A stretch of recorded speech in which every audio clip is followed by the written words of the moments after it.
അതിദാരിദ്ര്യമുക്ത കേരളത്തെ സംബന്ധിച്ച് ദിവ്യ എസ് അയ്യർ ഇട്ടൊരു കുറിപ്പുണ്ട്.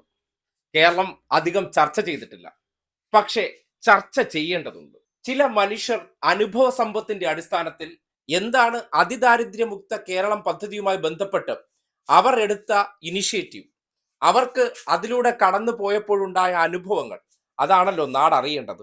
ചില വിദഗ്ധ വിടുവായന്മാരുടെ വാചക കസറത്തിനപ്പുറവും അത് ഏറ്റുപിടിച്ച് ഒരു ജനകീയ പദ്ധതിയുടെ ശോഭ കെടുത്താൻ വേണ്ടി കേരളത്തിൽ ചില PR ടീമുകാരും PR മാപ്രകളും അവരോടൊപ്പം പ്രതിപക്ഷവും സംഘപരിവാർ എല്ലാം ചേർന്ന് നിന്നാൽ അങ്ങനെ ചില യാഥാർത്ഥ്യങ്ങളെ നിങ്ങൾക്ക് തേച്ചുമാച്ച് കളയാൻ പറ്റില്ലല്ലോ, അല്ലെങ്കിൽ അപകീർത്തിപ്പെടുത്തിയിട്ട് അങ്ങ് പോകാൻ കഴിയില്ലല്ലോ. അവിടെയാണ് ചില ശബ്ദങ്ങൾ, അതും ഈ പദ്ധതിയുടെ ഭാഗഭാക്കായി അതിനുവേണ്ടി അശ്രാന്തം പരിശ്രമിച്ച ഒരു IAS ഓഫീസർ എന്നുള്ളതിലേക്ക് ദിവ്യ എസ് അയ്യരുടെ ഈ കുറിപ്പ് കൂടുതൽ ചർച്ചയാകേണ്ടതുണ്ട് എന്ന് പറയേണ്ടി വരുന്നത്. ഇക്കഴിഞ്ഞ ദിവസം അവർ സോഷ്യൽ മീഡിയയിൽ പങ്കുവച്ച പോസ്റ്റ്, മുഖ്യമന്ത്രി പിണറായി വിജയനെ സ്വീകരിക്കുന്ന ഒരു ഫോട്ടോയ്ക്കൊപ്പം തന്നെ അവർ കുറിച്ച കുറിപ്പുണ്ട്. നാട് കേൾക്കണം. ഇന്ന് വൈകുന്നേരം തിരുവനന്തപുരം സെൻട്രൽ സ്റ്റേഡിയത്തിൽ നാം കേരളീയർ ചരിത്രം രചിക്കുകയാണ്. അതിദാരിദ്ര്യമുക്ത സംസ്ഥാനമായി കേരളം വീണ്ടും ലോകത്തിന് മാതൃകയാകുന്നു. ആ ചരിത്ര നിമിഷത്തിന് സാക്ഷ്യം വഹിക്കാൻ എത്തിയപ്പോൾ ഇതുപോലെ ജനനിബിഡമായ മറ്റൊരു സദസ്സിന്റെ കരഘോഷങ്ങളാണ് എൻ്റെ മനസ്സിലേക്ക് ഓടിയെത്തിയത്. തീയതി 2023 ഏപ്രിൽ 24. സ്ഥലം പത്തനംതിട്ട മുനിസിപ്പൽ സ്റ്റേഡിയം. ആദരണീയനായ മുഖ്യമന്ത്രി ശ്രീ പിണറായി വിജയൻ അവർകളെ ജില്ലാ കളക്ടർ എന്ന നിലയിൽ സ്വീകരിക്കുമ്പോൾ ഒരു വലിയ ദൗത്യത്തിന്റെ നിർവഹണത്തിന്റെ ചെറിയ കണ്ണികളാകാൻ സാധിക്കുന്നതിൽ ഞങ്ങൾ എല്ലാവർക്കും ചാരിതാർത്ഥ്യമുണ്ടായിരുന്നു. സംസ്ഥാനത്തിന്റെ അതിദാരിദ്ര്യ നിർമ്മാർജ്ജനത്തിന്റെ ഭാഗമായുള്ള മൈക്രോ പ്ലാൻ രൂപീകരണം, അവകാശം അതിവേഗം പദ്ധതിയുടെ പൂർത്തീകരണം എന്നിവയുടെ സംസ്ഥാനതല പ്രഖ്യാപനം പത്തനംതിട്ട ജില്ലാ സ്റ്റേഡിയത്തിൽ നിർവഹിക്കാൻ എത്തിയതായിരുന്നു അദ്ദേഹം. അവകാശം അതിവേഗം എന്ന പേരിൽ പത്തനംതിട്ട ജില്ലയിൽ അതിനോടകം തന്നെ അതിദാരിദ്ര്യ കുടുംബങ്ങളെ കണ്ടെത്തിക്കൊണ്ട് ഓരോ കുടുംബത്തിനും അർഹമായ അവകാശ രേഖകൾ ലഭ്യമാക്കുന്നതിനുള്ള നടപടികൾ പൂർത്തിയാക്കിയിട്ടുണ്ടായിരുന്നു. ഹ്രസ്വകാല ദീർഘകാല പദ്ധതികളിലൂടെ 3 വർഷത്തിനുള്ളിൽ സംസ്ഥാനത്തെ മുഴുവൻ അതിദരിദ്രരെയും ദാരിദ്ര്യത്തിൽ നിന്ന് മോചിപ്പിച്ച് മികച്ച ജീവിത നിലവാരം ഉറപ്പുവരുത്തുമെന്ന് അന്ന് അദ്ദേഹം പ്രസംഗത്തിൽ പറഞ്ഞത് ഓർക്കുന്നു. വർഷം 3 ആകാൻ ഇനിയും മാസങ്ങൾ ബാക്കി നിൽക്കെ തന്നെ ഇന്ന് നാം ആ ലക്ഷ്യം കൈവരിച്ചിരിക്കുന്നു.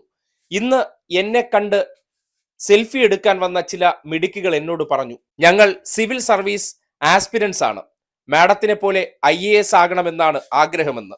തീർച്ചയായും വരൂ ഈ മേഖലയിലേക്ക്. ഇന്നത്തെ ചടങ്ങ് കണ്ടില്ലേ? ഇത്തരം നിമിഷങ്ങളാണ് സർക്കാർ ഭരണകൂടത്തിന്റെ ഭാഗമായി സേവനമനുഷ്ഠിക്കാൻ കഴിയുന്നതിനെ സാർത്ഥകമാക്കുന്നത് എന്ന് ഞാനും ആ ജനസാഗരത്തിൽ നിന്നുകൊണ്ട് അവരോട് ഈ സ്മരണയും വികാരവും ഒന്നും പങ്കുവെക്കാനായില്ല. അവർക്കായി ഈ കുറിപ്പ്. ഈ കേരളപ്പിറവി ദിനത്തിൽ നാം നമ്മുടെ അമ്മ മലയാളത്തിന് നൽകുന്ന അനുപമമായ സമ്മാനമാണിത്. ഓർമ്മചിത്രങ്ങളാണ് ഇതിനോടൊപ്പം പങ്കുവച്ചിരിക്കുന്നത്. കേട്ടല്ലോ, ഒരു IAS ഉദ്യോഗസ്ഥ, ഇതിന്റെ ഭാഗമായി പ്രവർത്തിച്ച വ്യക്തി ഏറ്റവും അവസാനത്തെ വാക്കായി കുറിച്ചു വെച്ചിരിക്കുന്ന ആ വാചകം നിങ്ങൾ കേൾക്കണം. ഈ കേരളപ്പിറവി ദിനത്തിൽ നാം നമ്മുടെ അമ്മ മലയാളത്തിന് നൽകുന്ന അനുപമമായ സമ്മാനമാണിത്. കേട്ടല്ലോ, ഒരു IAS ഉദ്യോഗസ്ഥ അതിദാരിദ്ര്യ നിർമ്മാർജ്ജന പദ്ധതിയുടെ ഭാഗമായി അത് യാഥാർത്ഥ്യമാകുമ്പോൾ ആ പ്രവൃത്തിയിൽ എവിടെയെങ്കിലും വീഴ്ചയുണ്ടായിരുന്നെങ്കിലോ, അത് കൃത്യതയില്ലായിരുന്നുവെങ്കിൽ അവർക്ക് ഈ ആത്മവിശ്വാസത്തിൽ ആ കുറിപ്പിടാൻ കഴിയുമായിരുന്നു. നിങ്ങൾ അക്കാര്യം ആലോചിക്കൂ.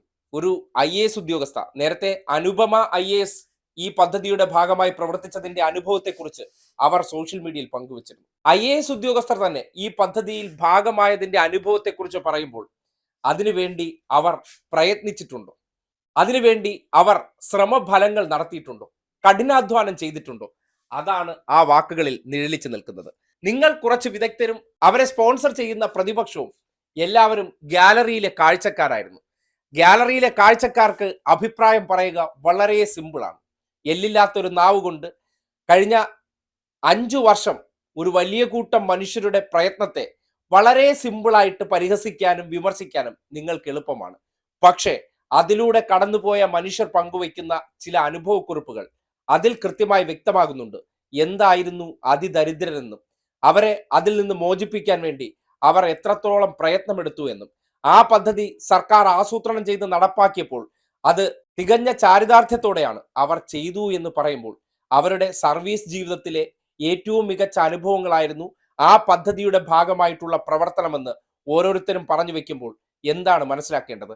നേരത്തെ അനുപമ IAS പറഞ്ഞതുപോലെ സമാധാനമായി ഇന്നത്തോടെ ഉറങ്ങാമെന്നല്ല, ഇനിയുള്ളവരെയും കൂടി മോചിപ്പിക്കാൻ വേണ്ടി ഉറങ്ങാതെ ആ പദ്ധതിയുമായി മുന്നോട്ട് പോകണമെന്നുള്ളതാണ്. അതെ, അത്രമാത്രം മൂല്യമുള്ള പദ്ധതിയാണ്. അതിനെ നിങ്ങൾ എത്ര ഇകഴ്ത്താൻ ശ്രമിച്ചാലും ഇതിന്റെ ഭാഗമായ മനുഷ്യർക്കറിയാം, അതിന്റെ ഗുണഭോക്താക്കളായ മനുഷ്യർക്കറിയാം എന്തായിരുന്നു ആ നന്മയെന്ന്. അതിനെ പരിഹസിക്കുന്നവരോട് പറയാനുള്ളത്, കാലം തെളിയിക്കും ആര് ചരിത്രത്തിന്റെ ചവറ്റുകുട്ടയിലേക്ക് എറിയപ്പെടുമെന്ന്.